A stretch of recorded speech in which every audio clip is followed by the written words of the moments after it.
Hey guys, and welcome back to Thunder Bay, my aggressively average attempt at reimagining the region of Tampa Bay, Florida in City Skylines 1. As always, I'm your host and creator Legio, and today we are back to work on Bayside Park. So we're going to be finishing up this area in this episode, and this is a part 2 of the build. So if you missed part 1, you should probably go back and check that one out. I'll put a link up above for your convenience. I think it'd be worth your time to check out. And just a quick disclaimer before we dive in here. My dog is being extremely needy today, so if you do hear a weird noise or there's a weird audio cut, it's her harassing me because she's a little goblin. But today I'm starting off this build by building the aquarium for Thunder Bay, and I gotta say I'm super happy with the way the building itself turns out. So what I ended up doing for this building is I used a lot of procedural objects to make it into what it is. Because this is one of those assets I can never find on the workshop is an aquarium. They're just not really out there. I guess it's not a popular building. Because I would search for hours to find something that I liked, and I just couldn't find anything to my taste. So I just decided to go ahead and build my own. And to do that, I ended up finding this fish trade center by, I believe their name is Nabayo. I hope I pronounced that correctly. I don't pronounce anything correctly in my videos though, so what's new? I stumbled upon this and it turns out this is the first asset they ever made. So, good job to them. It looks really good. I like the design of the glass and the curvatures on the building. It kind of gives me a post-modern feel, which I think works great for our city.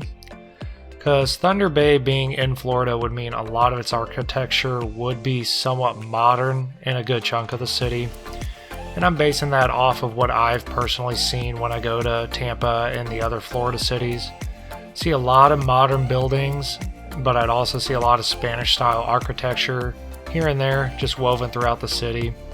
And that does make a little bit of sense because a lot of cities in Florida are fairly newly built. Wasn't really until air conditioning started to really take off that a lot of these cities in the Sun Belt and like the deserts and everything, they really started to take off when air conditioning made living there a lot more viable. And anyways, the effect I'm trying to achieve with this city is a mixture of the Spanish style, which I promise is coming, I just haven't gotten to it yet, with the modern buildings. So anyways, what I did is I took several of these fish trade centers and combined them all together to make the entrances right there. And then I clicked them into the Drosovilas Stadium by Drosovila. Probably another name I butchered. But this selection for the Drosovila Stadium was less about the architecture and more about how when you look at the stadium or the arena from above, it kind of reminded me of a turtle shell. Yeah, I might be the only one who sees that. You'll see it on the playback and whenever I do live play at the end of the episode. But I swear, when I look at it, I see a turtle shell. Might be a weird Rorschach test. But anyways, I thought that would be a good fit for the theme of the aquarium. Because, turtles and aquariums do go hand in hand. Can't really explain why I see that. I guess my mind is just an enigma. So now I'm working on the platform that the aquarium is going to sit on. I wanted to raise it up off the main level, or ground level if you will, to create some height difference, which isn't too uncommon for buildings like this. Many of your unique or high profile buildings will get raised up, kind of like what I did with some of the skyscrapers in my past video. Just to give it a little bit more prominence and, make it stand out, make it more grand if you will, really adds to the ambiance. But I also had the thought process that it would help with the, make-believe flooding, because it is a Florida city and flooding happens quite often there. Stupid hurricanes and global warming and sea levels rising. How dare they? But yeah, so my thought process raising it up would just kind of help keep everything from flooding, because even though there's sea animals in there, they don't necessarily want that sea water in their exhibits. But then after I get it raised, I proceed to waste a huge chunk of my time, and I lost a lot of hours of my life adding the decals onto the surfaces that I placed up there. And this took me forever to do, and I'm very desperate for a better way to do this. I have seen other creators use procedural objects to quickly cover large areas, but I'm just having a hard time replicating that. So if anyone knows a good how-to video, drop that in the comments below. I would love you forever. And then what I did is I surrounded our platform with a fence that contains some trees in it. I forget the actual name of the network right now, but it's a great detailing network. Comes in a couple different skins, a couple different flavors if you will. There's also an option for one without trees, so just a lot of options there. And I like using these to typically create custom park paths and just outline other various areas. And next, what we're doing here is we move on to creating the parking lot for the area. As I said in the earlier videos, I believe it was the first couple I created, we will be covering the city in a lot of parking lots because this is an American city and we need to park our cars because public transit is for losers. But I do end up spicing this area up, so to speak, just by a little bit by putting down a little pond that I'm working on here, and then I end up filling it with vegetation. I also create that bridge there using procedural objects, and the bridge does work.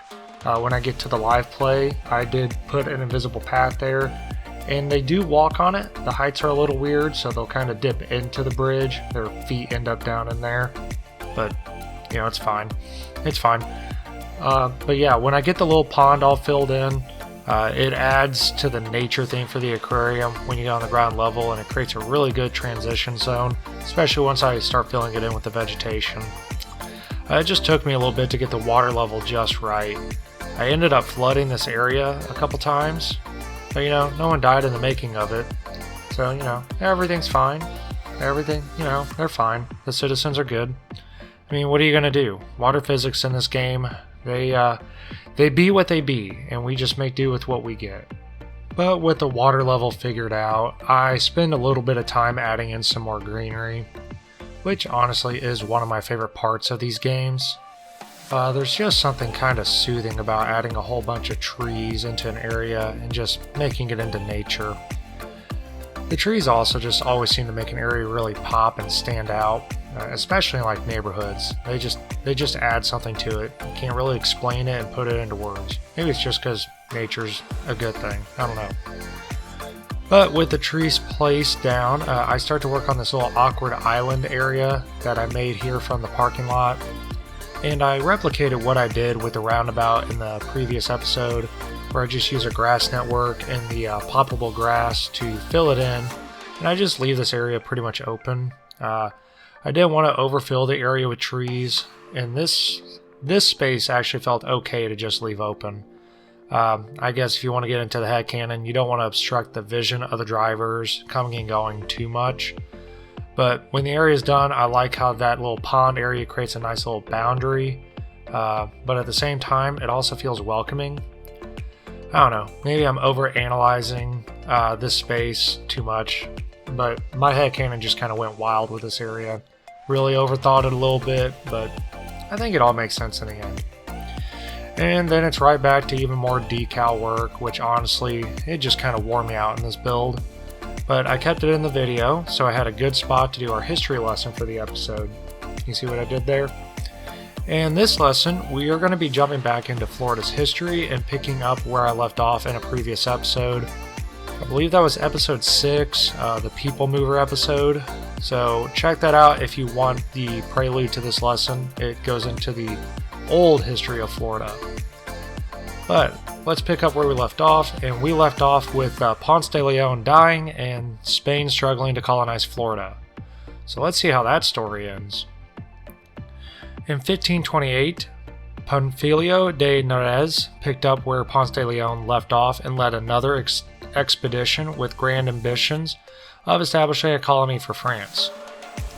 However, this mission, surprisingly, also faced severe difficulties, including shipwrecks, starvation, and even more hostile encounters with indigenous tribes. Good times. It's almost as if they just didn't want to be bothered. It's weird. Navarre's expedition ended in disaster, and only a handful of survivors, including that of Álvar, Núñez, Cabeza de Vaca. I'm pretty sure I pronounced that one correctly. Give me credit for that one. And he would later recount their harrowing journey through the Gulf Coast and the interior of North America. Now, there's a lot to the journey, but the cliff notes are basically that Narvaez would meet with a tribe, and he would be seeking riches and food, and that tribe would basically tell him, oh, hey, yeah, we don't have any riches, but these other people to the north or the east do, and they would convince Narvaez to set out and find that tribe. Basically, they all played him, because none of the tribes had any of the gold he was looking for. They had corn. They had a lot of corn, but he didn't want corn. He wanted that other yellow stuff. And then ultimately, Narvaez and most of his men would die or be enslaved by native tribes. The expedition was a total disaster and didn't bring any gold or colonies to Spain.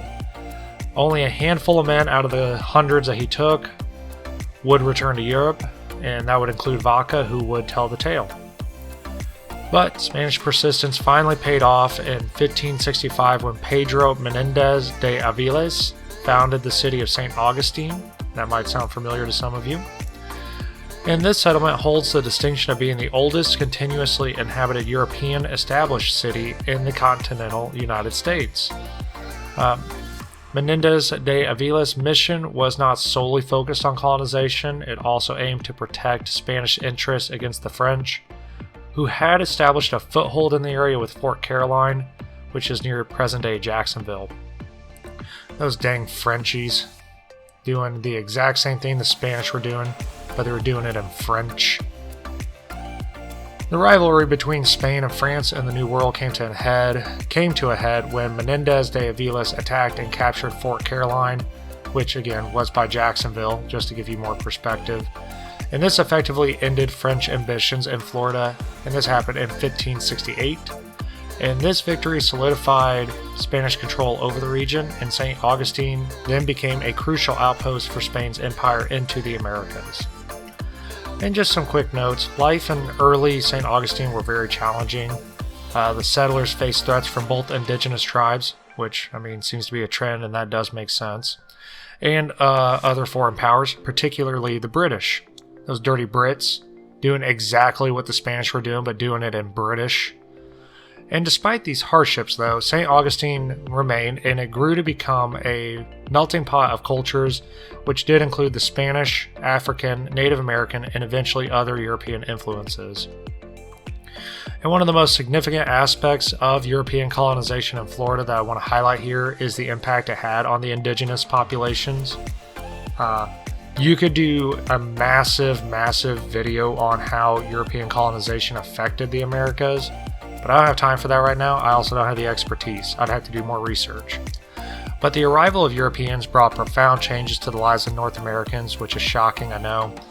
And this included the introduction of new diseases which they had absolutely no immunity to. And this led to devastating population declines among indigenous communities. And one last quick note, I know disease is always mentioned when it comes to European contact with Native Americans, but I often feel most don't understand the extent and the grasp of the disease on their populations. Many believe most natives were murdered, which many were, don't get me wrong, but disease was the major force that damaged Native American populations. An estimated 20 million people died, which is approximately 95% of the native population. They died from disease, not warfare. And this was a pandemic unlike any other. Even the Black Death didn't touch this. It's so glossed over. And with so many people dead, the remaining natives couldn't have any hope of really resisting the Europeans. So I really feel the impact of disease is downplayed compared to the European violence. And I have a theory that if disease didn't decimate the natives the way it did, they may have actually been able to resist the Europeans much more or more effectively than what actually happened. Anyways, rant over. Thanks for sticking with me through that, and hopefully you enjoyed it. I've always found European colonization interesting. I assume you guys would too, because most of you say you do enjoy the history lessons, so I'm going to keep doing them. And, European colonization really did shape American cities, so I think it's worth looking at. But now let's get back to what I'm doing on screen, because this is my favorite part of the build right here. So I build my own custom animated fountain on the backside of what is the concert hall, which I'll talk more about here in a minute. But really enjoy building this fountain. I I ended up using a stone wall fence to make the shape for it. So 3 terraces right there. I think that looks good. And then I took the water surfaces and manipulated them using procedural objects just to fit them in. And then kind of copy pasted them to make the water not look so transparent. And then I took the animated fountains and waterfalls to make the actual fountain and give it some motion and definition. Definitely one of my more detailed projects I've done in this build, but I think it turned out great. There are little bits and pieces that I could have done a little bit better on, but overall happy with it. And I took the patience to fit everything in, but the results were definitely worth it. Looks great when you get on ground level as well.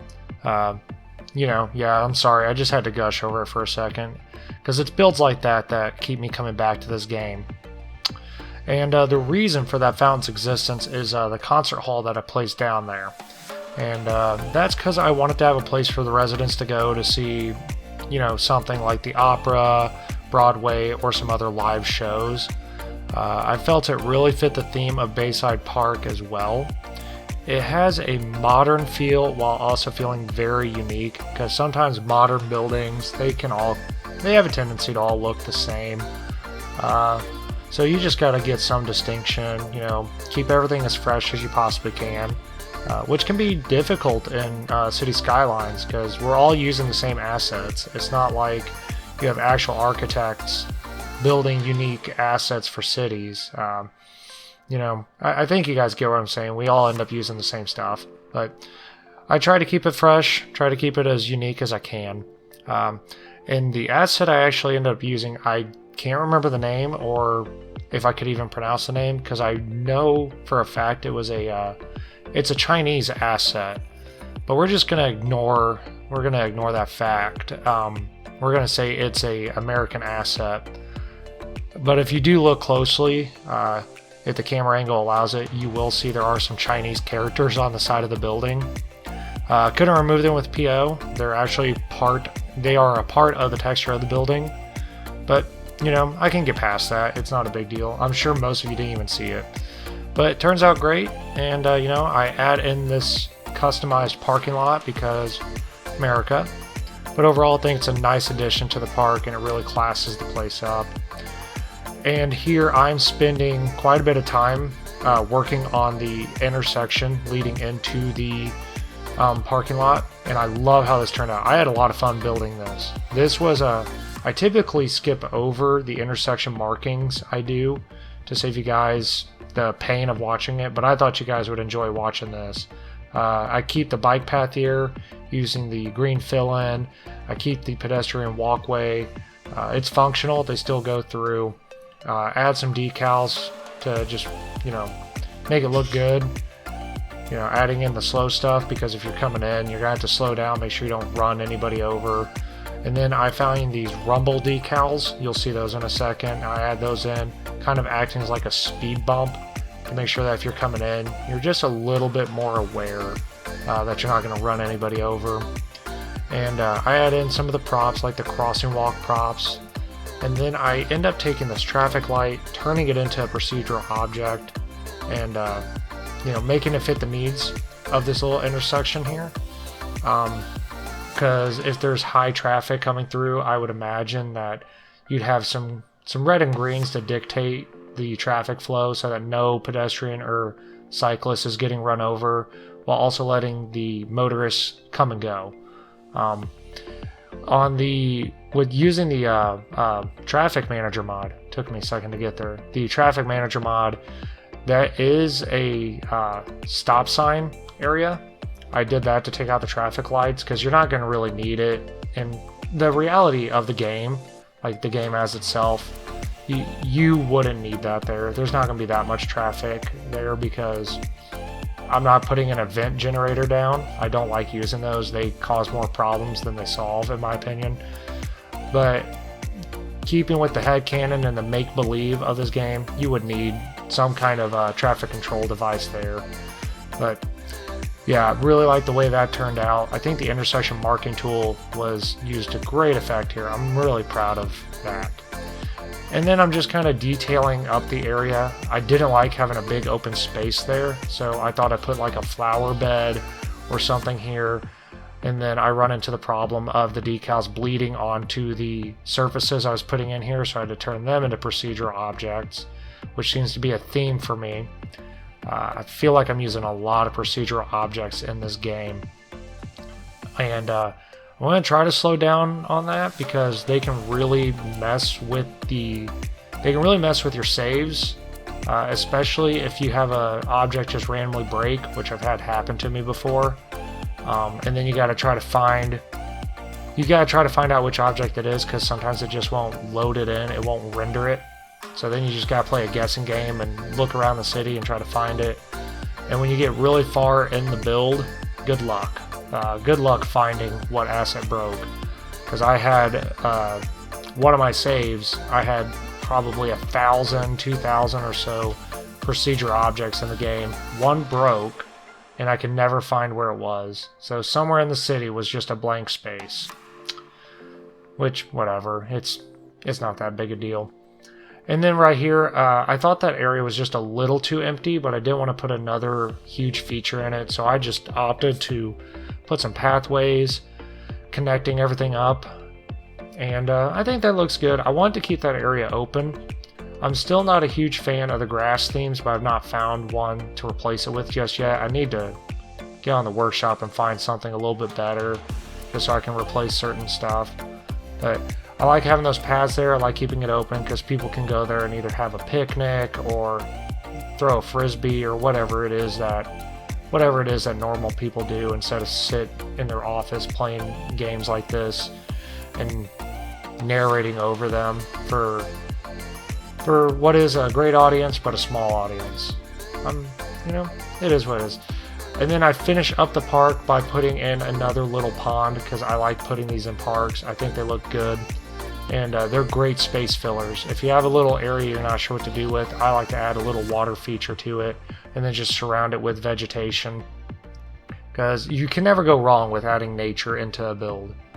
And then we just line everything up with some trees, and this will pretty much do it for the fast play. I'm gonna get to a live play so you guys can see everything, and I'll see you in just a second.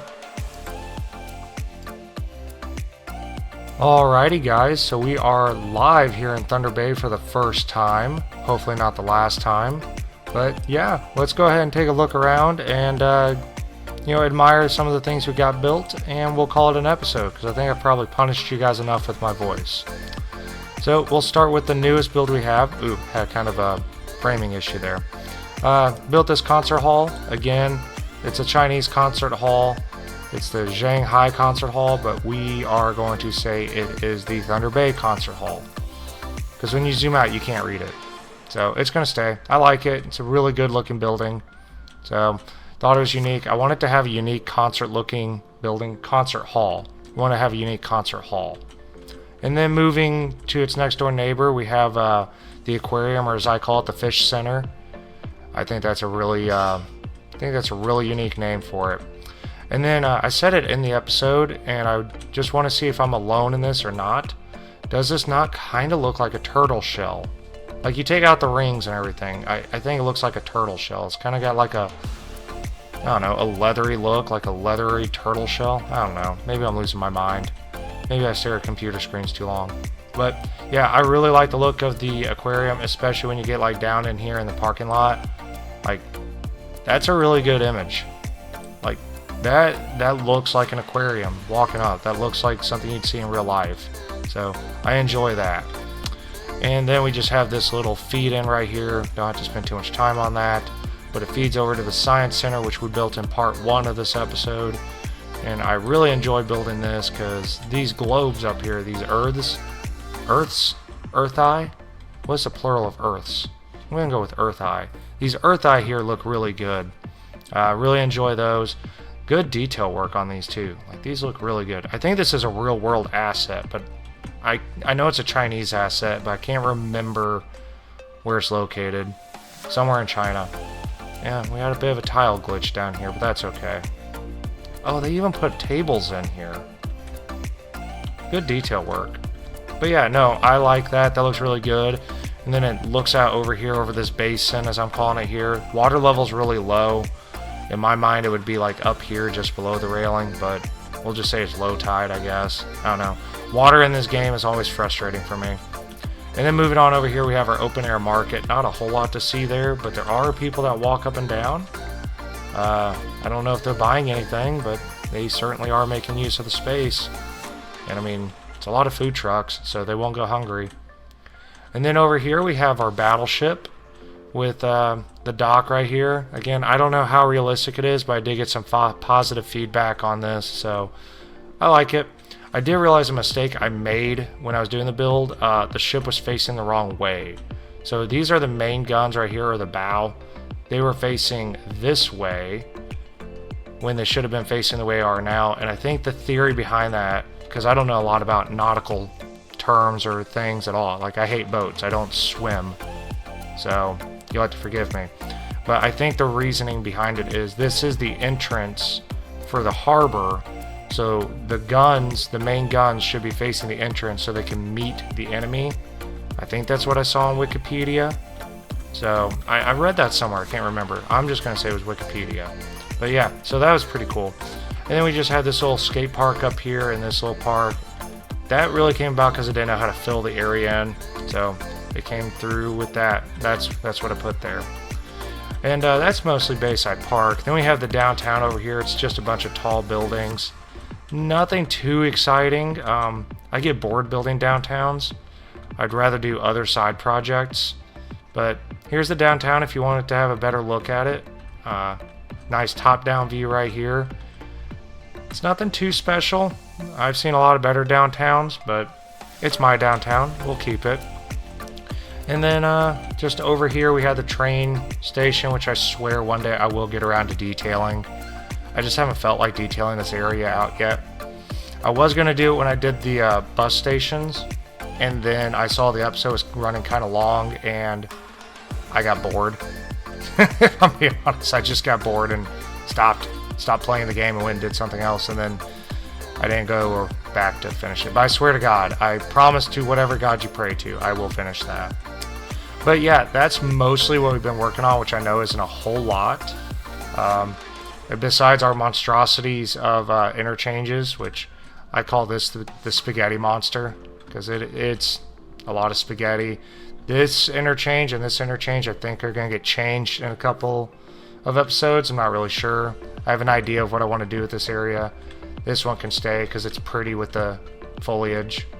And then, yeah, they're interchanges. The only other interchange worth mentioning is this one down here that we built in episode 1. So if you haven't seen that one, this is what it looks like. I was really proud of this interchange. I think it looks good. So that's just me kind of gushing over things I've built. Yeah, let's see. How do we want to end this? Awkward ending. Yeah, let's talk about what we're going to do in the next episode, I guess. So the next episode, I'm going to be working down in this area, and I'm going to get a lot more fill done. It's going to be less detail work, more fill work. So if you're someone big into detail work, next episode's probably not going to be for you. But if you want to see this area filled, this episode is going to be for you. And yeah, that's going to be the next episode. Then I promise I will do something with this area here. I just don't know what I want to do with it yet. I go back and forth of what I want to put here. I know it should probably be like an extension of the downtown, but I don't want to do a lot of super tall skyscrapers because Florida has a lot of hurricanes, so you won't see a lot of super tall buildings. It sprawls a lot. Like, they're down there. I'm sure a resident of Florida, Miami, or Tampa would be like, we have tall buildings. Like, yeah, but it's nothing compared to like the Northeast or Chicago, the cities I'm familiar with. But anyways, that's one rant. And then I will probably be doing a lot of suburban sprawl out this way is the idea. Sprawl out this way. In a coming episode, I'm going to build something I'm really excited for, and that being a swamp. I'm really excited to build a swamp. I know that sounds dumb, but I think I'm going to have a lot of fun with that. So those are some of the episode ideas I have coming forward. Just the last thing I wanted to end the episode with is just wanted to genuinely ask you guys, the viewerships are down, which is whatever. I don't know if it's because of lack of interest in me or lack of interest in City Skylines in general, because I see Skylines 2 is finally starting to get things fixed. So let me know, do you want me to continue with Thunder Bay or should I jump back to Skylines 2? I'm finally seeing stuff in Skylines 2 that might justify me going back to it, so I'm interested in what you guys have to say about it.